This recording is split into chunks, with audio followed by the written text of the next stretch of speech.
უნდა განხორციელდეს მხოლოდ და მხოლოდ ასეთი ტიპის რაღაცა პოლიტიკური იძულება. და ხალხი გამოდის ერთ შემთხვევაში, ახლა ბატონი შალვა სამომრჩეველი რეკავდა აქ თქვენთან და მისი მხარდამჭერი პარტიის რეკავდა თქვენთან სტუდიაში. ბატონი შალვაცი, კონსერვატორების, რესპუბლიკელების, ახლების, ხალხის პარტიის, ოქრუაშვილის პარტიის, ყველა პარტიის მხარდამჭერი უნდა იყოს ჩართული ძალზე სერიოზულად ამ პროცესებში, რომ პოლიტიკური იძულება მოხდეს ხელისუფლების და არჩევნების დანიშნაზე. ამის გაკეთება შეიძლება მხოლოდ და მხოლოდ დიდი ოპოზიციური კოორდინაციის შემთხვევაში. სხვაგვარად ეს ჩემთვის არის წარმოუდგენელი.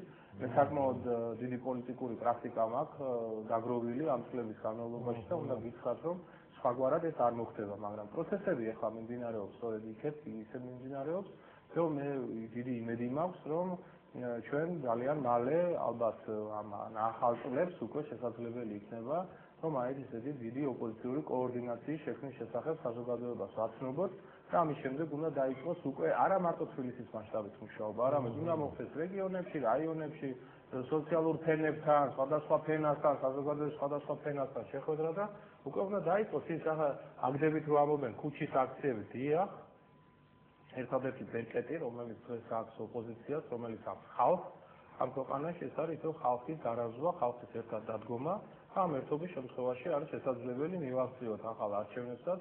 ოღონდ მივახციოთ ერთი რამ არის ბატონ და ყოველგვარი ქართლიშვილების და ყოველგვარი აი ესეთი ტელევიზიების გარეშე, ახლა ჯოზეფ ქეირო იცემა ტელევიზია რუსთავი 2 და საზოგადოებრივი მაუწყებელი თუ გინდა, ესეთი ტელევიზიები არა, ისეთი ტელევიზიები უნდა იყოს, რომლებიც გამართავენ სრულფასოვან დებატებს, რომლებიც სრულფასოვან საინფორმაციო პოლიტიკას განახორციელებენ და რომლებიც დაიცავენ ბალანსს თავიანთი მასალების გაშუქების დროს. ჩვენ არ გვინდა რომ ტელევიზიები იყოს ოპოზიციური მიმართულებით, არავითარ შემთხვევაში მე ყველგან ვაცხადებდი და დღესაც ვაცხადებ. კავკასია არ არის ოპოზიციური ტელეარხი. კავკასიაზე მოგზანდეს ყველა უმრავლესობის წარმომადგენელი თავისი მოსაზრება დააფიქსირებს, ახლა თუ არ მოდიან ისინი და გვიწევს ხშირად, ჩვენ უფრო ხშირად აქ მოსვლა და ჩვენ პოზიციის გაფიქსირება, ეს არც ტელეკომპანია კავკასიის ბრალია და არც პოლიტიკური ოპოზიციის, ეს არის ხელისუფლების დანაშაულებრივი გეზის ბრალი, რომელიც გულისხმობს იმას, რომ ყველა კითხვას, საჩოთირო კითხვას, რომელიც მათ მიმართ ისმის, აარიდონ ამ კითხვის პასუხს აარიდონ თავი, ეს არაფერს არ უშუალებს. ამიტომაც ესე არის, ამიტომ ვფიქრობ, რომ ძალზე მნიშვნელოვანი იქნება ასეთი პოლიტიკური კოორდინაციის ჩამოყალიბება და პოლიტიკური კოორდინაციის შემდეგ ჩვენ უკვე ვიცით, როგორც უნდა გავაკეთოთ. ჩვენ ორჯერ დავანიშნეთ ამ ხელისუფლებას არჩევნები და ორივეჯერ მივიღეთ გაყალბებული შედეგი, იქედან გამომდინარე, რომ ჩვენ ვერ მივახციეთ საარჩევნო კოდექსის შეცვლას, ვერ მივახციეთ იმას, რომ ტელევიზიებს ემუშავათ ობიექტურ რეჟიმში. აი ამ კოორდინაციას იწყებთ იმისაც, რომ ეს საარჩევნო კოდექსი შეიცვალოს თუ არა, დაინიშნოს ბატონო დავით და საფასნავთ ერთ პირაში და იგივე არა, ეს კომპლექსში უნდა მოხდეს ჩვენ თანმიმდევრობას, სწორედ ასეც ვიტყოთ ბატონო დავით, ჯერ კოდექსი, ტელევიზიები, გარანტია იმისი, რომ მერაბიშვილი არ ჩაატარებს ისევ არჩევნებს და ამის შემდეგ არჩევნების დანიშნა. თანმიმდევრობა არის ასეთი. ამ თანმიმდევრობაში უკვე ხელისუფლებას ყოველგვარი დასაძრომი, ყოველგვარი მაქინაციის საშუალება ესწობა. სხვათა შორის ბიზნესმენებთან შეხვედრაში იყო თქვა ვწდები, ქურდი დღეში 9-ჯერ რომ გამოტყდება, სწორედ ისე მიხეილ სააკაშვილი არჩევნებს თქვენ და ახლა ეგენი გასწავლია, რომ ჩვენ როგორ უნდა არჩევნების მოგებაო და მერე დაამატა სამართლიან და თანაბარ ვითარებაში მოგება და სინამდვილეში ესე იგი ასეთი ურცხვი გაყალბება არჩევნების როგორც 2008 წლის აი ამ ორ ზედიზედ დანიშნულ არჩევნებზე ვნახეთ ჩვენ ძალიან ძნელად რომ პოსტკომუნისტური ქვეყნის რომელიმე ქვეყნის რეჟიმის მიერ განხორციელებული ყოფილი. აი მე კიდევ ერთხელ ვუბრუნდები ამას, რადგან მომავალზეა საუბარი კოორდინირება ამაში. Am aliseve, წარმომიდგენია ანჩკად სოციალი იყოს. იმ კაბინეტში იძლევა თქვენ ჩაგატარებინოთ დემოკრატიული არჩევნები, მაგრამ ახლა ცუდი გამოცდილება გვაქვს. ცუდი გამოცდილება გვაქვს, მაგრამ წარმოიდგინეთ ისევ მღელვარე საზოგადოება მთლიანად სააკაშვილი დღეს არ არის ის სააკაშვილი, რა სააკაშვილიც იყო თუნდაც 7 ნოემბერს. მე 7 ნოემბერს გეტყვით, 7 ნოემბერს მათო ტელეკომპანია იმედი არ დაერბია. ხალხური შერჩებოდა ოპოზიციის გარბევა ხალხზე აი ამ მომწავლელი გაზების გამოყენება ხალხის წინააღმდეგ დავით გარბევა ბატონო დავით თავარი დარტყმა რაც მას მიაყენა ეს იყო ტელეკომპანია იმედში შეჭრა და მაშინ სააკაშვილი ორივე ფეხზე იდგა და თქვენ ალბათ გახსოვთ თავზე კარგად რომ 13 იანვარს იყო საბოლოო ოქმი უნდა გამოქვეყნებულიყო CSO, სადაც უნდა დაფიქსირებულიყო გამარჯვებული და 11 იანვარს უკვე პრეზიდენტმა ბუშმა მიულოცა გამარჯვება სააკაშვილს, რითაც დააფიქსირა რომ საერთაშორისო მხარდაჭერა ამ კაცს მაშინ ჰქონდა. ისევე მიულოცა მაშინ პრეზიდენტმა მედვედევი იყო, არა, მაშინ უკვე ხო? მედვედევი იყო.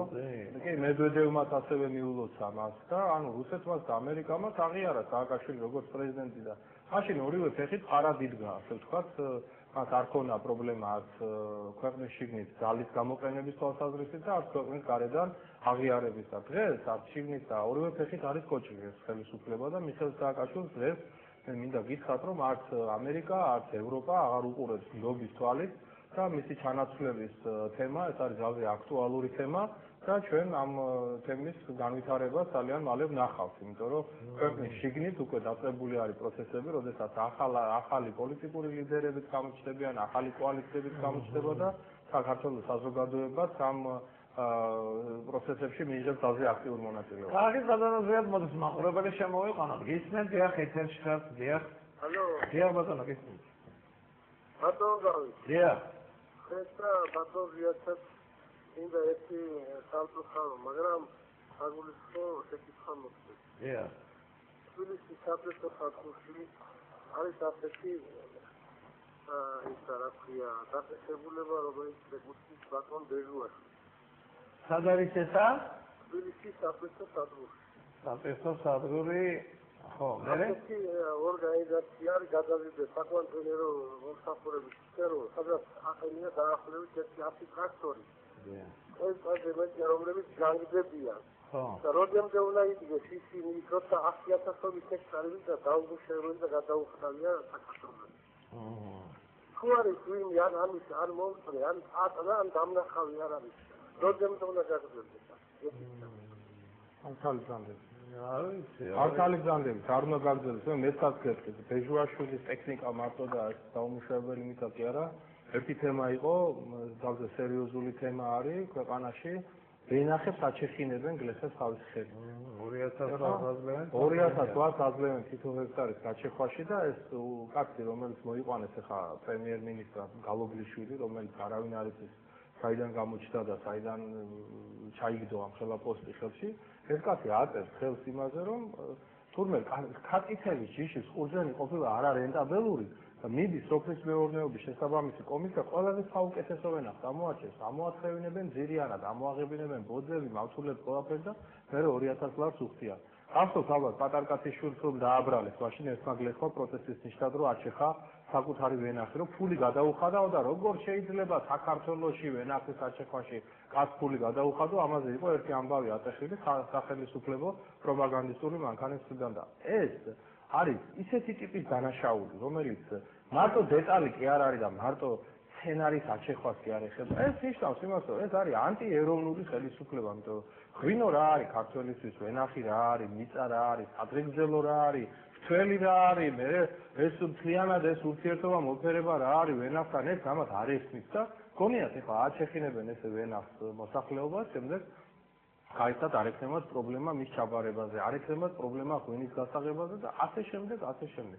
ეს არის ერთი შტრიხი, თითქოს ერთი დეტალია ცელმა დანაშაულებრივი საქმიანობის უზარმაზარ ჯამში, მაგრამ ასე დეტალები არის ზუსტად, რომ ძალიან ბევრს ინფორმაციას გვაძლევენ თუ ვისთან და რა მოვლენასთან გვაქვს საქმე. ამიტომ მე ვფიქრობ, რომ ყველაფერზე, რადგან ახლა ბატონი ლაპარაკობდა ახლა კახეთში იცით თუ არა თქვენ რომ აი უფასო ტრაქტორებზე რო იყო ლაპარაკი და ახლა წევს ლაპარაკობს არ არის არავითარი უფასო ტრაქტორი არის ნაციონალების აქტივისტები და არიხინებენ ამ ტრაქტორებს მათი ვენახისთვის, მათი იმისთვის, მათთვის ყურძენი ჩაბარება შეიძლება, ისიც შეიძლება, ყველაფერი შეიძლება, ოღონ თავარი არის იყო მიხეილ სააკაშვილის და მისი ნაციონალური მოძრაობის მონა და